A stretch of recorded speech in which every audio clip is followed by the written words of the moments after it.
Okay guys, तो confirm कर दीजिएगा कि मेरी आवाज़ आपको क्लियर आ रही है और स्क्रीन भी दिख रही है आप लोगों को।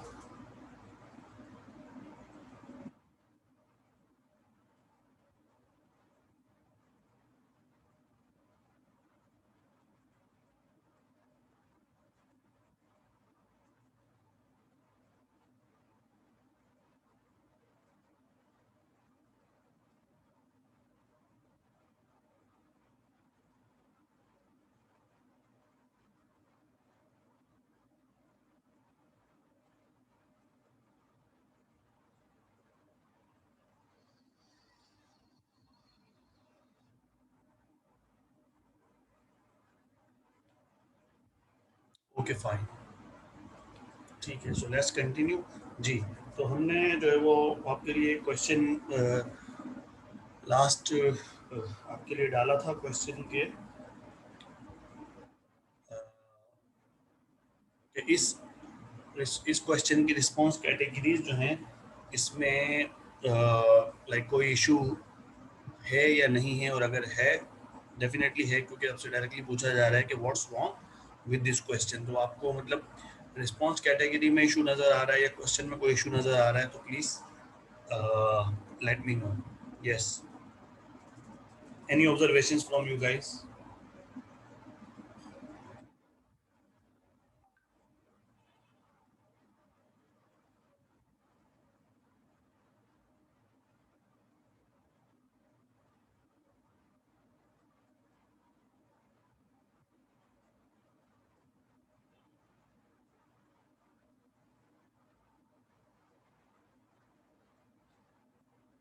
Yes, any idea students?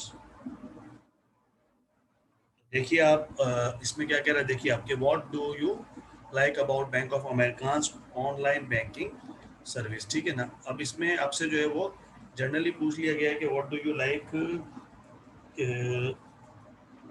About the online banking service. तो इसमें जर्नल से आपसे पूछ लिया गया है, ठीक है। और बाद में फिर आपके पास जो वो मल्टीपल ऑप्शंस हैं, ठीक है ना। तो अब कोई इसको एज ए रिस्पोंडेंट कोई इसको इस तरह भी अंडरस्टैंड कर सकता है कि मुझे शायद एक ही आंसर देना है, तो वो कोई भी एक आंसर दे देगा, किसी एक पे ही टिक कर लेगा और बाकियों को छोड़ देगा। हालांकि हो सकता है कि वो किसी एक कैटेगरी के अलावा और कैटेगरीज भी उसको पसंद हो, ठीक है। और कोई ऐसा भी होगा जो ये समझेगा कि भाई यहाँ पर जो है वो मुझे ये तो नहीं कहा गया कि मुझे एक ही आंसर देना है, तो वो हो सकता है कि इसको मल्टीपल चीज़ें अच्छी लगती होंगी, तो वो मल्टीपल जो है वो रिस्पॉन्सेज पे टिक कर देगा, ठीक है ना। तो अब इस तरह का जब हम क्वेश्चन बना रहे होते हैं तो इसमें हमें थोड़ा सा क्लियर करना पड़ता है कि आपको एक ही आंसर चाहिए या मल्टीपल आंसर्स भी पॉसिबल हैं, ठीक है ना। अदरवाइज क्या होगा कि कोई एक का समझ के और सिर्फ एक ही आंसर आपको दे देगा और बाकी जो उसको देने होंगे वो नहीं देगा। तो उसमें क्या होगा कि एक्चुअल में आप तक जो है वो प्रॉपर कम्युनिकेट नहीं हो पाएगा कि उसको क्या पसंद है, ठीक है ना। तो इसमें जो इशू है वो इस क्वेश्चन में वो इशू ये है कि आपको क्लियरली जो है वो कम्युनिकेट नहीं किया गया, यानी कि रिसर्चर ने जो है वो क्लियरली इसको कम्युनिकेट नहीं किया कि जो है वो किस तरह का जो है वो आंसर चाहिए, ठीक है ना। तो अब इसको देखें किस तरह हो सकता है इसको क्या कह सकते हैं कि modify the question to read, ठीक है ना। यानी कि इस क्वेश्चन को आपने मॉडिफाई करना है ताकि क्या हो कि जो प्रॉपरली जब उसको रीड करेगा रिस्पोंडेंट उसको समझ में आ जाए कि which of the following do you like most about Bank of America's online service. अब मोस्ट आ गया, most is a superlative degree, हमें पता है इंग्लिश के अंदर जब सुपरलेटिव होता है तो उसका एक ही आंसर होता है, ठीक है ना। तो अब क्या होगा कि इन कैटेगरीज में से रिस्पोंडेंट को जो सबसे ज्यादा पसंद होगा सिर्फ उसको लगाएगा, बाकी को नहीं लगाएगा। तो क्लियर हो गया क्वेश्चन की लैंग्वेज को चेंज करने की वजह से, ठीक है ना। तो क्या होगा इसकी वजह से कि with this revision each respondent would और should check only one response category, क्योंकि जाहिर सी बात है कि जब आपने मोस्ट लगा दी तो अब हर रिस्पोंडेंट जो वो एक ही कैटेगरी को जो है वो टिक करेगा या उसे एक ही कैटेगरी टिक करनी चाहिए। अगर वो एक कैटेगरी ज्यादा कर रहा है तो वो गलत कर रहा है, क्योंकि उसको फिर लैंग्वेज समझ में नहीं आई। मोस्ट में सबसे ज्यादा वाला होता है, ठीक है। अच्छा, फिर कहता है what do you like about Bank of America's online banking service, please check as many categories as apply. अब अगर एक से ज्यादा चाहिए तो फिर आप ब्रैकेट में कह सकते हो कि please check as many categories as apply, ठीक है। यानी कि आपको जो जो ऑनलाइन सर्विस के अंदर जो जो चीज़ें आपको पसंद है तो आप मोर देन वन कैटेगरी पे भी लगा सकते हो, जितनी आपको मतलब पसंद है सब पे लगा सकते हो, ठीक है ना, राइट। तो इस तरह आपको क्वेश्चंस को क्लैरिफाई करना पड़ता है। तो जब क्वेश्चन डेवलप कर रहे हो तो इस चीज़ की भी इंपॉर्टेंस होती है।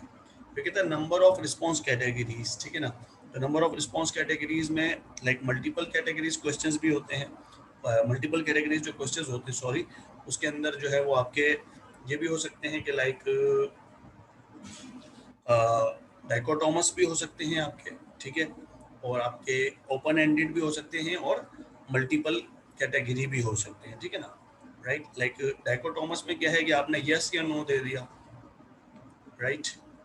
डाइकोटोमस में क्या है, यस या नो दे दिया। ओपन एंडेड में क्या है कि आपने बिल्कुल इसको ओपन दे दिया कि भाई जो है जो भी तुम्हारे समझ में आ रहा है लिख दो। लेकिन मल्टीपल कैटेगरी में क्या होता है, मल्टीपल कैटेगरी दोनों के दरमियान का रास्ता है, जिसमें आप सिर्फ यस या नो पे ही इक्तिफा नहीं कर रहे होते या उसको बहुत ज़्यादा भी ओपन एंडेड के लिए स्पेस नहीं दे देते कि भाई लिखता चला जाएगा, बल्कि आप जो जो पॉसिबल होती हैं कैटेगरीज, 5-6 कैटेगरीज पॉसिबल होती हैं या जो जर्नल होती हैं उसको आप मेंशन कर देते हो ताकि उन्हीं में से वो चूज करे। तो उसमें फिर क्या होता है कि आपके लिए एनालाइज करना इजी हो जाता है। अब किसी का उससे बाहर होगा तो उसके लिए आप क्या करते होंगे, लाइक जैसे कि आपने ऑप्शन दिए, मैं आप किसी का इससे हट के है, इन 4 से हट के, तो इसलिए आपने फिर अदर का ऑप्शन दिया हुआ उसमें स्पेसिफाई कर दिया, ठीक है, राइट। अच्छा जी, अब देखिए क्वेश्चन रेलिवेंस और वर्डिंग की बात कर रहा है, तो रेलिवेंस जो है वो इम्पोर्टेंट है। आपको ये देखना है कि भाई क्वेश्चन जो है वो हमारी रिसर्च से रेलिवेंट है या नहीं है, मतलब कि जो हमारा रिसर्च ऑब्जेक्टिव है क्या इस क्वेश्चन के बगैर फुलफिल हो सकता है। अगर इस क्वेश्चन के बगैर, किसी पर्टिकुलर क्वेश्चन के बगैर आपका रिसर्च ऑब्जेक्टिव फुलफिल हो सकता है तो उस क्वेश्चन को आप डिलीट कर दें, क्योंकि लोगों के पास इतना टाइम नहीं होता कि वो आपके क्वेश्चन पे ज़्यादा टाइम लगाएं। तो इसलिए आपका क्वेश्चन जितना टू द पॉइंट होगा, जितना उसमें रेलिवेंट मटेरियल होगा तो लोग उसको फिल करने में कंफर्टेबल होंगे। अगर आप ज़्यादा उसको लेंथी बना देंगे तो लोग कंफर्टेबल नहीं होंगे। इसलिए आपको ये देखना है जो क्वेश्चन आपको नेसेसरी नहीं लग रहा कि भाई इसके बगैर जो है वो मेरा रिसर्च ऑब्जेक्टिव फुलफिल हो जाएगा, कोई मसला नहीं मुझे, तो आप उसको डिलीट कर दें, ठीक है। और जिस क्वेश्चन को आप चाहते हैं कि हाँ यार इसके बगैर जो है वो मेरा रिसर्च ऑब्जेक्टिव फुलफिल नहीं होगा, तो उसको आप रखें। लेकिन उसकी लैंग्वेज को आप देखें, उसको प्रॉपर्ली देख लें, उसके अंदर ऑप्शंस वगैरह सब कुछ हर चीज़ को करेक्ट कर लें, ठीक है। अगर एज इट इज़ है तो ओके, लेकिन अगर रिवीजन की उसमें ज़रूरत है, वो सही नहीं है, उसको रिवाइज कर लें। अगर काम चल जाता है उसके बगैर तो आप उसको डिलीट भी कर सकते हैं, ठीक है। लेकिन कोई भी प्रॉब्लम अगर उसके अंदर आ रही है तो उसको आप रिवाइज कर सकते हैं, ठीक है। अगर नेसेसरी नहीं है तो उसको बिला झिझक आप जो है वो डिलीट कर दें। फालतू क्वेश्चंस बढ़ाने की ज़रूरत नहीं होती है, क्योंकि लोग भी रिलेक्टेड होते हैं कि उतना ज़्यादा जो है वो आपको वो इन्फॉर्मेशन है, ठीक है ना। अच्छा जी, अब क्या कह रहा है देखिए, can the respondent answer the question. अब कुछ ऐसे क्वेश्चन होते हैं ना कि जिसको मतलब जो ना आंसर देना ज़रा मुश्किल होता है या उसके लिए इतना मतलब जो है वो इजी नहीं होता, ठीक है ना। देख ले क्या कहते हैं, in your opinion how many students in your marketing courses will become potentially successful marketing managers, ठीक है ना। कि भाई कितने स्टूडेंट्स जो हैं वो आपकी मार्केटिंग कोर्स में मार्केटिंग मैनेजर बन जाएंगे, ठीक है, सक्सेसफुल मार्केटिंग मैनेजर बन जाएंगे। 10%, 20%, 30%, या ओपन दे दिया भाई। अब एज ए जो भी टीचर है, ठीक है ना, उसको क्या पता है अभी, तो वो मतलब वो मार्केटिंग मैनेजमेंट में वो मार्केटिंग का कोर्स कर रहा है, तो वो मार्केटिंग मैनेजर बनेगा या नहीं बनेगा, उसकी स्पेशलाइजेशन मार्केटिंग की है नहीं है, फिर वो सक्सेसफुल मार्केटर बनेगा या नहीं बनेगा, यानी कि बहुत सोचने वाली बात है कि इसमें कोई मतलब क्या प्रेडिक्शन हो सकती है। तो बहुत ही ज़्यादा प्रेडिक्टिव, ठीक है ना, तो इतना इस तरह के क्वेश्चन नहीं पूछने चाहिए जिसको प्रेडिक्ट ही नहीं कर पाए, ठीक है ना। अच्छा जी, can the respondent answer the questions, ये वाला देख लें आप क्या कह रहे हैं कि हाउ मच, क्वेश्चन को देख लें आप, ठीक है ना। How much has your family spend in the last 12 months on cookware, ठीक है ना। एक खातून से पूछ रहा है जो कि अपने घर की हेड है, हाउस होल्ड हेड है, अपने घर का जो भी खर्चा वगैरह वो संभालती हैं, ठीक है ना। उनसे सवाल पूछा है कि how much has your family spend in the last 12 months on cookware. तो आपके घर में भी हो सकता है कि आपकी मदर्स ही चला रही होंगी घर, ठीक है ना, या जो भी चला रहा होगा, तो आप मुझे बता दीजिए कि क्या वो इस क्वेश्चन का आंसर दे सकते हैं स्टूडेंट्स, कि how much has your family spent in the last 12 months on cookware.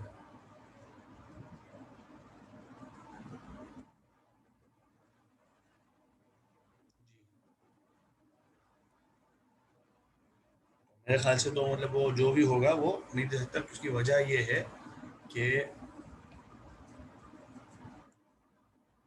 ठीक है ना, उसकी वजह क्या है, क्या रीज़न हो सकता है ना देने का, कि भाई देखिए आप, पहली चीज़ ये है कि जो फीमेल हाउस होल्ड जो भी मतलब वो खर्चा जो कर रही हैं, हेड हैं, तो उनको लास्ट 12 मंथ का मतलब कि पिछले 12 महीने में उन्होंने कुकवेयर के ऊपर कितना खर्चा किया, क्रॉकरी वगैरह ये वो सब कुछ, इसके ऊपर कितना खर्चा किया है। तो उनके पास कोई अकाउंट्स नहीं बना हुआ है बैठ के, वो लेजर वगैरह नहीं बनाती हैं कि वो निकाल के आपको बैलेंस बता देगी कि हमने टोटल इतना खर्चा किया है, ठीक है ना।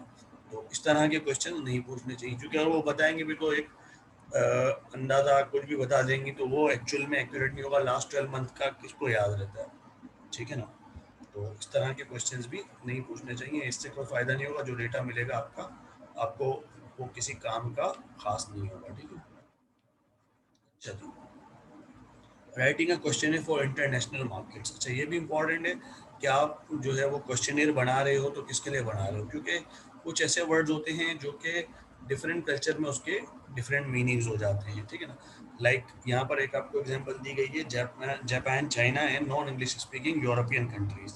उसमें वेरी सेटिस्फाइड का मतलब सम वॉट सेटिस्फाइड, और very satisfied should be replaced by totally satisfied. तो जैसे कि जो इंग्लिश स्पीकिंग है वहाँ पे वेरी सेटिस्फाइड का मतलब एक्चुअल में टोटली सेटिस्फाइड ही होता है, ठीक है। लेकिन नॉन इंग्लिश स्पीकिंग के अंदर जो है वो वेरी सेटिस्फाइड का मतलब सम वॉट सेटिस्फाइड होता है, नहीं कि टोटली नहीं है अभी भी, राइट। उनके लिए अंडरस्टैंड वो नहीं करते, तो इसलिए उसको हम टोटली सेटिस्फाइड के साथ जो है वो रिप्लेस कर देते हैं। उस तरह जो भी लैंग्वेज की अंडरस्टैंडिंग होती है आपके, जहाँ से भी आप डेटा कलेक्ट कर रहे हो, ठीक है ना, तो उसकी लैंग्वेज की अंडरस्टैंडिंग इज इम्पॉर्टेंट, कि आप उसकी प्रॉपर जो भी मतलब वहाँ पर जो अंडरस्टैंड करते हैं वर्ड्स, उन वर्ड्स को यूज़ करें या उसके हिसाब से वर्ड्स यूज़ करें, आप कंफ्यूजिंग वर्ड्स को यूज़ ना करें। समटाइम्स क्या होता है कि बंदा कहता है कि नहीं एक्चुअल इंग्लिश में तो जो है वो वेरी सेटिस्फाइड ही होता है, तो हम तो भाई क्योंकि इंग्लिश में बना रहे हैं तो इंग्लिश बिल्कुल प्रॉपर होनी चाहिए। ये ज़रूरी नहीं है, प्रॉपर से मतलब एक्चुअल में ये होता है कि उसका प्रॉपरली मीनिंग कम्युनिकेट होना चाहिए। अगर वो मीनिंग कम्युनिकेट नहीं हो रहा तो उस लैंग्वेज का कोई फ़ायदा नहीं है, बिकॉज क्योंकि language is the mean of communication, ठीक है ना। अगर आप जापान में किसी को समझाना चाह रहे हो वेरी सेटिस्फाइड, आप उससे पूछना चाह रहे हो वेरी सेटिस्फाइड है टोटली, अगर आप पूछना ही टोटली सेटिस्फाइड जा रहे हो तो फिर आपको वेरी सेटिस्फाइड लिखने की वहाँ ज़रूरत नहीं, क्योंकि उनके यहाँ पर थोड़ा सा मीनिंग जो है वो डिफरेंट है, ठीक है। तो you have to be careful about the language, ठीक है। अच्छा जी, will the respondent answer the question about personal financial matter और sexual behaviour are examples of the sensitive questions, ठीक है। तो सेंसिटिव क्वेश्चंस आपको कभी भी जो है वो नहीं पूछने, ठीक है, क्योंकि सेंसिटिव क्वेश्चन के अंदर एक्चुअल में जो है वो आपको वो प्रॉपर जवाब नहीं देगा, या वो हो सकता है कि आपको वो जवाब ही ना दे, ठीक है। इसी तरह के words use in the question should not be ambiguous, unclear words नहीं होने चाहिए, क्लियर वर्ड्स होने चाहिए। जब क्लियर वर्ड्स होंगे तो क्लियरली अंडरस्टैंड करेगा, क्लियरली अंडरस्टैंड करेगा तो क्लियरली आपको रिप्लाई करेगा। ये दो चीज़ें इंपॉर्टेंट है, ठीक है ना। तो आपको पर्सनल फाइनेंशियल मैटर्स से रिलेटेड या कुछ भी आपको एग्जांपल्स दे देते हैं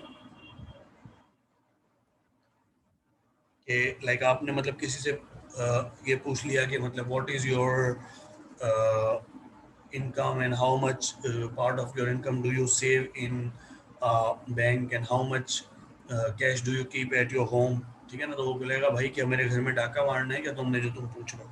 इस तरह की मतलब चीज़ें हम नहीं पूछ सकते, ठीक है ना। अच्छा जी, अब एक और आपके पास चीज़ होती है, एक और प्रॉब्लम होता है क्वेश्चनियर के अंदर।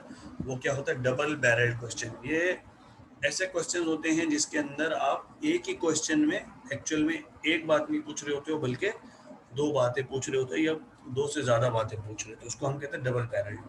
ट्रिपल बैरल्ड भी होते हैं लेकिन उसको हम डबल बैरल्ड ही कहते हैं एक्चुअल में। है क्या, जैसे कि देखो पहला वाला क्वेश्चन आपको नीचे दे रहा है, सेकंड बुलेट में अगर आप देखें तो do you feel firms today are concerned about their employees and customers, ठीक है ना।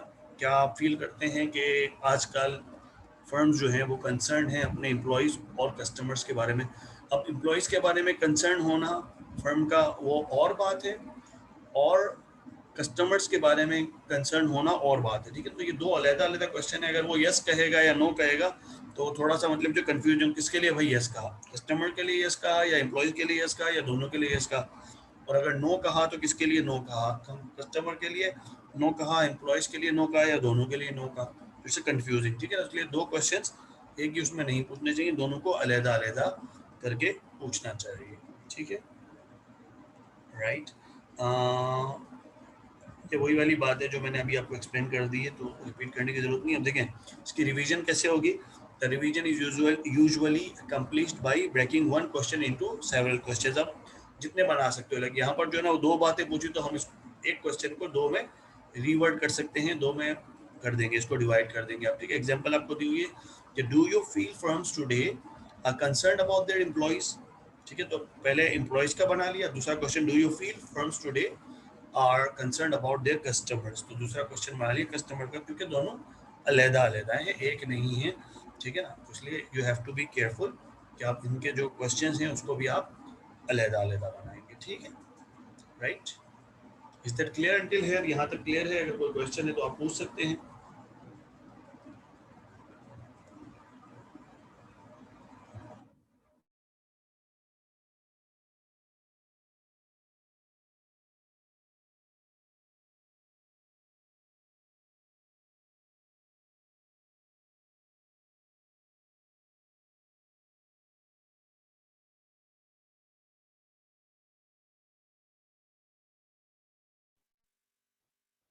सर कुछ क्वेश्चन ऐसे होते हैं जो आपस में लिंक होते हैं ना। अब पहले क्वेश्चन जो है ना दूसरे तीसरे क्वेश्चन का लिंक होता है, तो उनका जवाब जो है ना मतलब एक क्वेश्चन थोड़ा सा आपस में ऊंचा लिंक। बोलिएगा प्लीज। आवाज़ नहीं आ रही, कम आ रही है। जी आपकी आवाज़ कम आ रही है मुझे, प्लीज ऊंचा बोलिएगा। मैं यही कह रहा था कि जो क्वेश्चन होते हैं जो आपस में लिंक होते हैं, तो इनमें लिंक होना भी ज़्यादा लाजमी होता है या कुछ इसकी जरूरत नहीं है। जी जी, लिंक होना जरूरी होता है, उसमें सीक्वेंसिंग का भी इशू होता है, लिंकिंग क्वेश्चंस भी होते हैं। वो आगे हमारे पास इसी लेक्चर में, आज के ही लेक्चर में हमारे पास आगे एग्जांपल्स हैं, वो मैं आपको दिखाऊंगा अभी कि लिंक होना भी जरूरी होता है।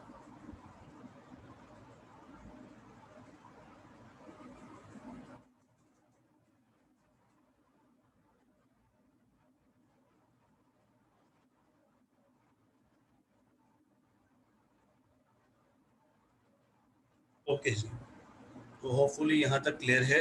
किसी का अगर क्वेश्चन है तो वो मुझे चैट बॉक्स में लिख सकता है, ठीक है।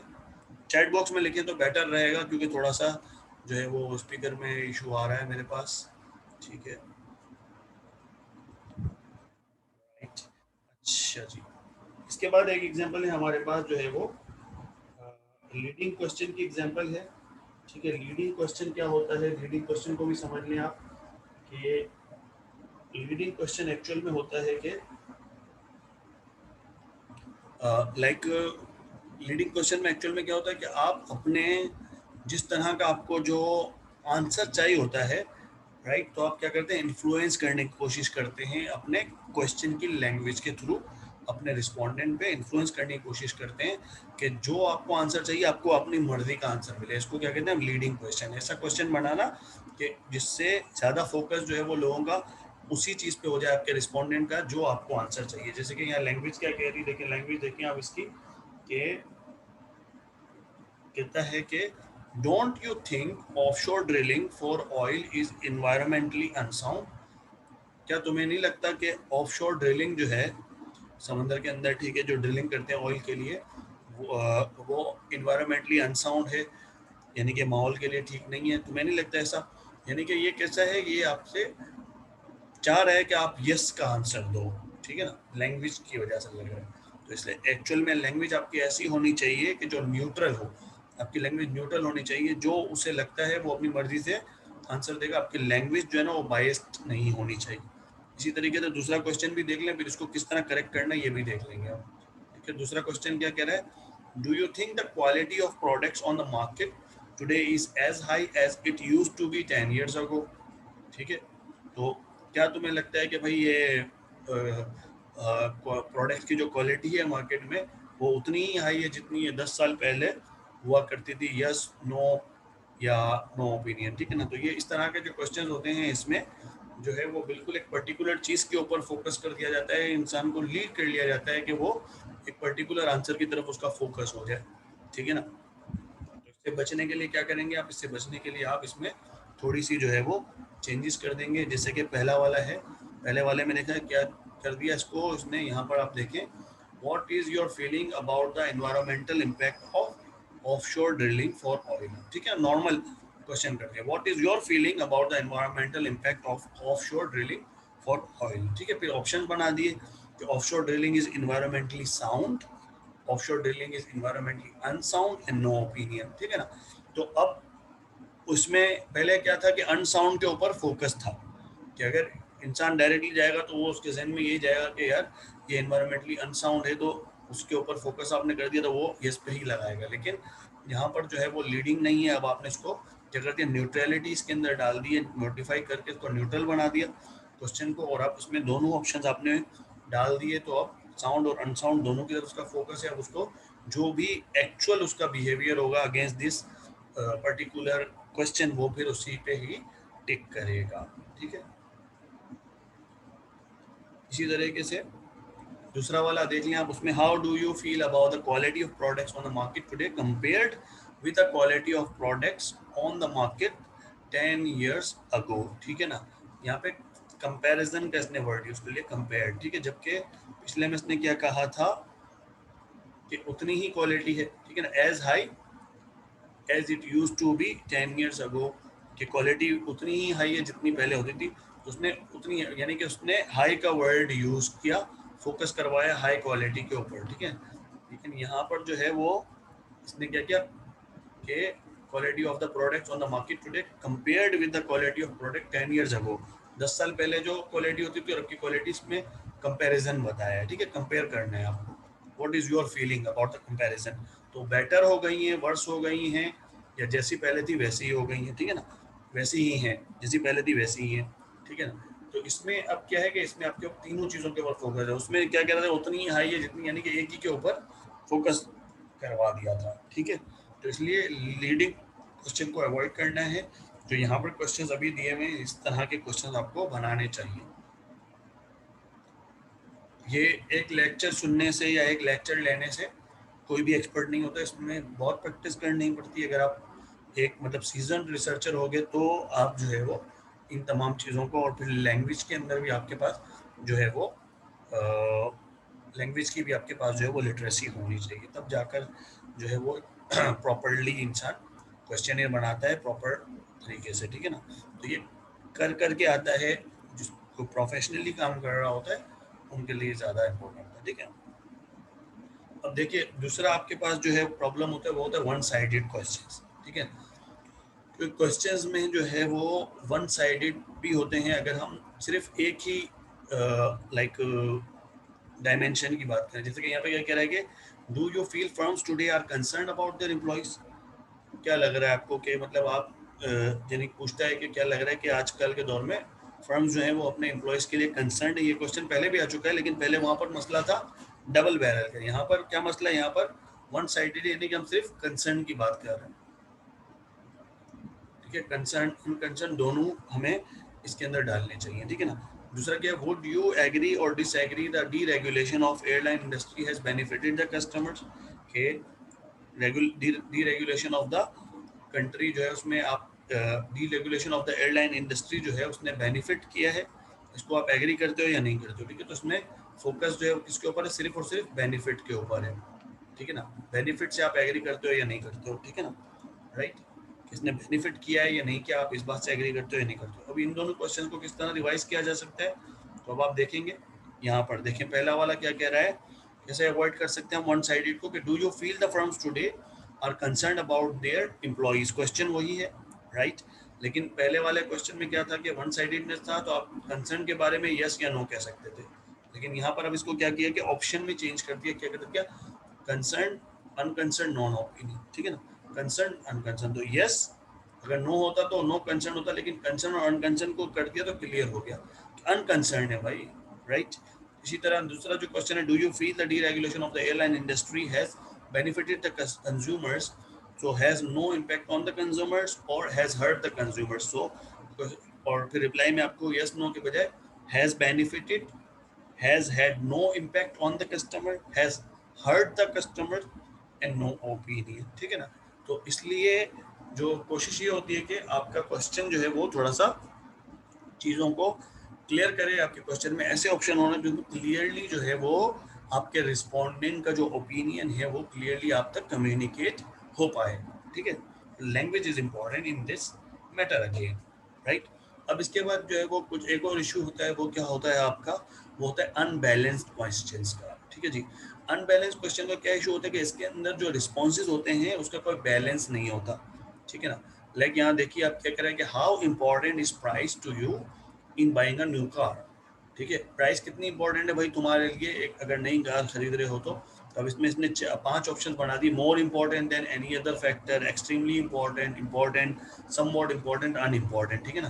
तो इस तरह नहीं बनाना होता, बल्कि इसको बैलेंस करना होता है। भाई इसको बैलेंस कैसे करेंगे, तो इसके जो रिस्पॉन्सेज है उसको बैलेंस करने का तरीका यहाँ पर आपके सामने मौजूद है। क्या कहता है, वेरी इंपॉर्टेंट, वेरी इंपॉर्टेंट के अगेंस्ट में लास्ट में क्या रहा है, वेरी अनइम्पॉर्टेंट। रिलेटिवली इंपॉर्टेंट के अगेंस्ट में सेकंड लास्ट में क्या आ रहा है, रिलेटिवली अनइम्पॉर्टेंट।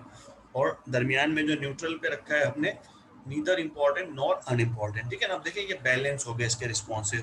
जिस तरह एग्री डिसएग्री वाला होता है कि strongly agree, agree neutral, disagree strongly disagree, ठीक है। बिल्कुल इसी तरीके से ये वाला भी, और उसमें भी यही चीज़ को इंपॉर्टेंस दी हुई होती है कि बैलेंस किया जाना, तो बैलेंस इज इंपॉर्टेंट। अनबैलेंस देखिए बिल्कुल ऑकवर्ड भी लग रहा है, ठीक है ना, more important then any other, और तो इसको अगर आप क्वांटिटेटिव में कन्वर्ट करेंगे तो उसको आप नंबर भी सीक्वेंस में प्रॉपर्ली नहीं दे सकते, लेकिन यहाँ पर आप दे सकते हैं, ठीक है, राइट।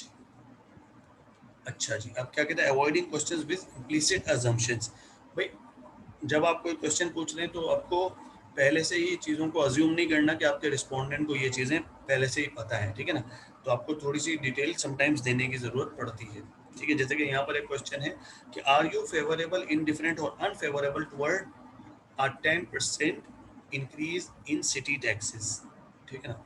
अब जो 10% इंक्रीज हुआ है सिटी टैक्सेस में, उसके लिए आप फेवरेबल हो, इंडिफरेंट हो, अनफेवरेबल। अब जब लोगों को पता ही नहीं होगा कि भाई ये जो इंक्रीज किया है 10%, तो इससे करेंगे क्या, इसका मकसद क्या है। तो जब मकसद का नहीं पता होगा, सिर्फ ये है कि भाई टैक्सेस को बढ़ा दिया भाई, तो लोग कहेंगे कि भाई अनफेवरेबल है में भी, ये क्या बात है, टैक्स बढ़ा दिए ये वो वगैरह वगैरह, शायद, ठीक है। क्योंकि टैक्स तो हमें लॉस हो रहा है, हमें टैक्स देना पड़ रहा है। लेकिन अगर इसी क्वेश्चन को रिवर्ट किया जाए इस तरह से जिसमें इसका जो मेन पर्पस भी बताया जाए, ठीक है ना, तो फिर जो है वो इजी हो जाएगा। जैसे कहता है कि आर यू फेवरेबल, इंडिफरेंट और unfavourable toward a 10% increase in city taxes to repair pot holes in the city's streets. भाई सिटी के स्ट्रीट पे जो होल्स हैं इनको रिपेयर करने के लिए जो है वो जो 10% टैक्स में इंक्रीज किया गया वो फेवरेबल है, इंडिफरेंट, अनफेवरेबल। अब देखिए लोगों का ओपिनियन चल रहा है, हाँ यार गाड़ियाँ चलाते हैं भाई, होल्स होते हैं, ये होते हैं वगैरह वगैरह जो भी है, ठीक है ना। तो स्ट्रीट्स को रिपेयर करने के लिए है या जो भी मतलब उसका पर्पस है, पर्पस पता चलेगा तो कि हाँ यार ये बड़ा फेवरेबल है कि जो ये खर्च होगा, इन चीज़ों पे खर्च होगा और रिपेयरिंग इसकी हो जाएगी, तो इसलिए जो है वो फेवरेबल है भाई, अच्छी बात है, ठीक है ना। तो अब देखिए क्वेश्चन की लैंग्वेज से बड़ा इम्पोर्टेंट होती है लैंग्वेज, इससे बड़ा फ़र्क पड़ता है, ठीक है ना।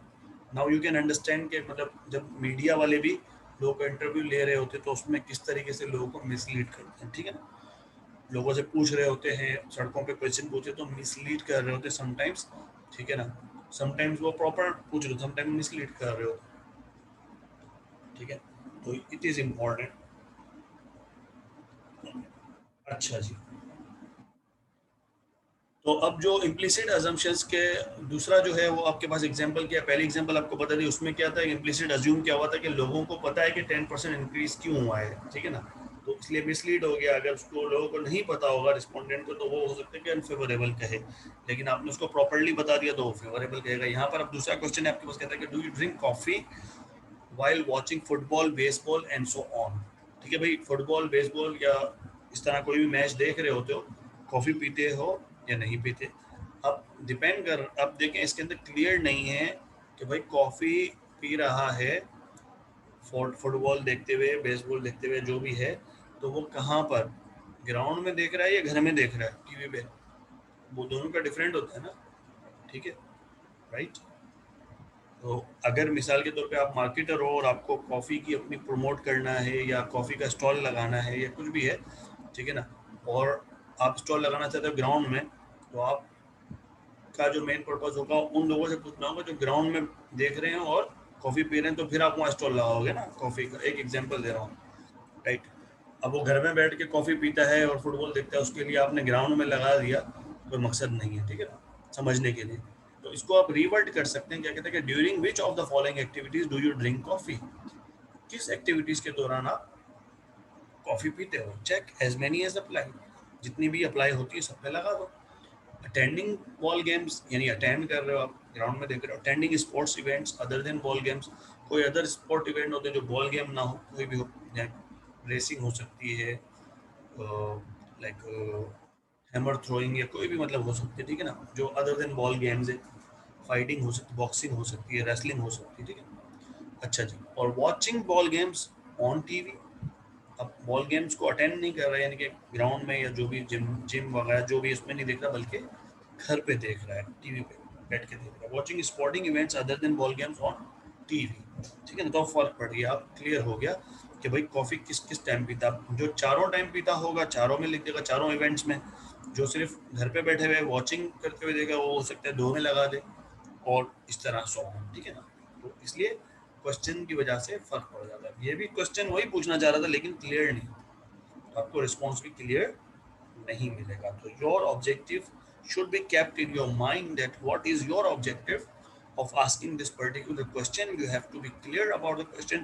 Sometimes लोग कहते हैं कि नहीं यार एक लाइन में क्वेश्चन हो तो बस ये इजी होता है, ऐसी बात नहीं है। क्वेश्चन आपका भले ही लंबा हो गया, उसके ऑप्शंस लंबे हो गए, लेकिन it should be clearly communicated to your respondent that what actually you are interested to ask from them, right?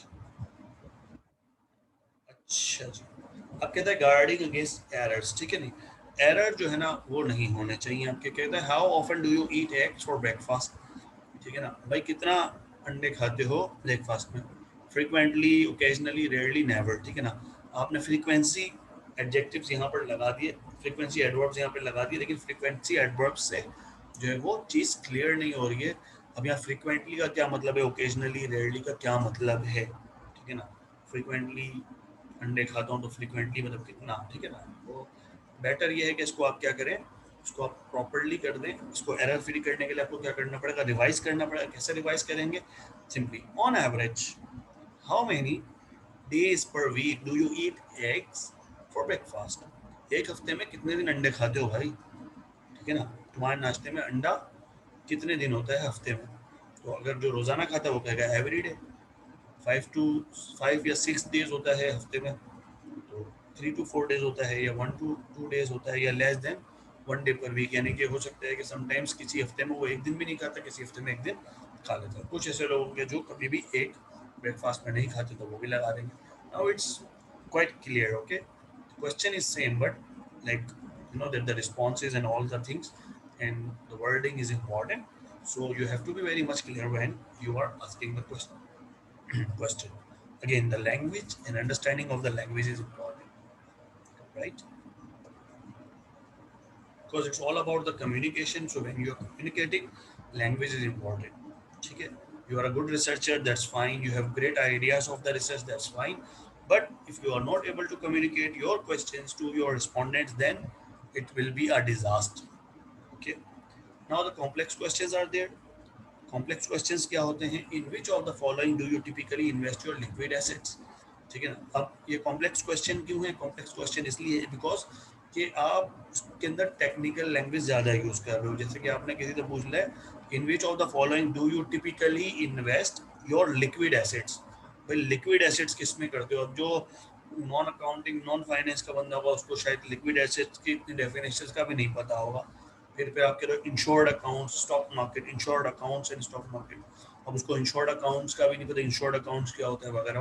तो इसलिए you have to be clear कि भाई आप सिंपल ये पूछ सकते हो कि यार which in which of the following do you invest your funds. Simple. ठीक है, invest your fund in the insurance company, in the stock market, or you keep in the bank account. इस तरह का मतलब आप सिंपल सा पूछ सकते हो. ठीक है ना? ये इंश्योर्ड अकाउंट और इस तरह का पूछोगे तो प्रॉब्लम होगा. ठीक है ना? जो भी मतलब यानी कि आप कह सकते हो कि इंश्योरेंस स्कीम, म्यूचुअल फंड्स वगैरह वगैरह. ठीक है ना? जो भी क्या अपॉर्चुनिटी हो. इसी तरीके से दूसरा क्या, of total number of miles, of total number of miles you draw during the past month. हमने पिछले महीने जितने ड्राइविंग की उसमें से, ठीक है ना, approximately what percentage was travelled in driving to and from your work. तो भाई जितनी भी तुमने टोटल ड्राइविंग की है उसमें से कितना परसेंट तुमने जो है वो अपने घर से आने जाने की ड्राइविंग की होगी. तो यार ऐसा बहुत मुश्किल से याद रहेगा कि मैंने जो टोटल ड्राइविंग की है. ये तो आप बता सकते हो कि मैं घर से आने जाने में मुझे इतना, घर से काम पर और काम से घर पे जाने में मुझे इतना किलोमीटर लगता है. ठीक है ना? ये तो आप बता, टोटल मैंने कितना ड्राइव किया है उसमें से कितना परसेंटेज है वो सोचेगा, कैलकुलेट करेगा. तो वो कहेगा भाई मुझे जवाब ही नहीं देना यार ऐसे सवाल. क्या तुमने कोई मैथमेटिक्स का क्वेश्चन मुझसे पूछ लिया? ठीक है ना? टेक्निकल चीज़ क्वेश्चन पूछ लिया आपने. मतलब जो बहुत टेक्निकल होगा वो तो बता देगा कि हाँ भाई देखो मुझे जो है ना वो 5 माइल्स जाने में, 5 माइल आने में 10 माइल हो गए. तो महीने में मैं 24 दिन काम पे गया था तो 240 माइल्स हो गए. तो 240 माइल मेरे जो है वो वर्क फ्रॉम होम और होम फ्रॉम वर्क का हो गया. और जो टोटल मैंने जो है ना पिछले महीने में माइलेज किया था वो भी मैं रिकॉर्ड करके रखता हूँ क्योंकि मैं बहुत सन की आदमी हूँ. तो मैंने 1000 मील जो है ना वो किया था.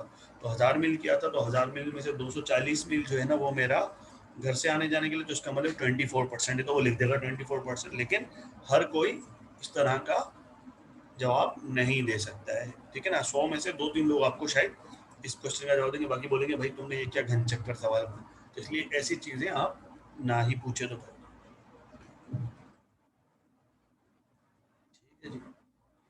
ओके जी. अब सीक्वेंसिंग ऑफ द क्वेश्चन है. सीक्वेंसिंग की बात हो रही थी और अरेंजमेंट ऑफ रिलेटेड क्वेश्चन, जो लिंक क्वेश्चन का क्वेश्चन पूछा था पीछे एक स्टूडेंट ने, तो वो भी मैं आपको अभी इसके अंदर ही जो है वो बता दूंगा. ठीक है ना?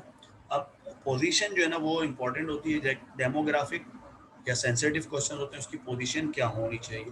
तो समटाइम्स आपको ऐसा लगता है कि भाई डेमोग्राफिक जो है वो, क्योंकि अगर हम से शुरू में पूछेंगे या सेंसिटिव क्वेश्चन शुरू में पूछेंगे तो क्या होगा कि वो अवॉइड कर देगा और किसी भी क्वेश्चन का आंसर नहीं देगा. वो कहेगा कि नहीं भाई ये तो डायरेक्ट जो है वो मुझसे सेंसिटिव इन्फॉर्मेशन ले रहा है. तो इसलिए आप क्या करेंगे उस सूरतों में, अगर आपको इस तरह का लग रहा है कि लोग अवॉइड करते हैं उस सूरत में आप क्या करेंगे, डेमोग्राफिक क्वेश्चंस को और सेंसिटिव क्वेश्चंस को एंड में रखेंगे. ठीक है? राइट. हमारे पास लेस देन मिनट रह गया इस सेशन के एक्सपायर होने में. किसी वक्त एक्सपायर हो सकता है ये सेशन. तो अब मैं नेक्स्ट जो है वो आपके साथ लिंक शेयर करूंगा. उस लिंक में जो है वो हमारा थर्ड सेशन होगा जिसमें हम इसको भी कंप्लीट कर लेंगे और आपका जो असाइनमेंट है उससे रिलेटेड भी आपको इन्फॉर्म कर दिया जाएगा. तो it's just going to finish and I will be sharing the new link after 5 minutes, ठीक है। उसमें आप लोगों को भी कोई ब्रेक वगैरह लेना तो आप ले सकते हैं, पानी वगैरह पी सकते हैं, वॉशरूम वगैरह जा सकते हैं।